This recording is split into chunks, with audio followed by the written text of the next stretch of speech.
kasallikni sababi kelib chiqishi haqida nima deb o'ylaysiz? Gematoma. 3 marta operatsiya bo'ldi. O'shanda birinchi operatsiya bo'ldi. To'plab olgan. Shundan keyin lekin Nechinchi bosqichda uni?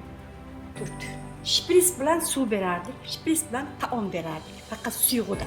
U qattiq kerak emas. Kelib yashab ketadi deb hech bir inson umid qilmadi. Lekin Allohdan faqat umidim bor. Balam oyoqqa turdi, samg'lamda menga ana shu. Mana shundan 20 kundan keyin og'zini ochib qoshiq bilan delaykan bo'ldik.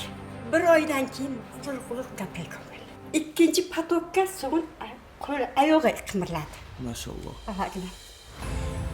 Uchinchi patokka mana o'z oyoqlar mana bunday qo'yaykan bo'ldi. Allohga shukr. Behisob shukr. Halaginam yaxshi.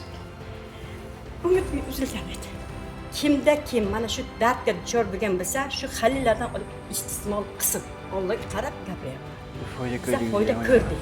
Haliladan rozisizlar?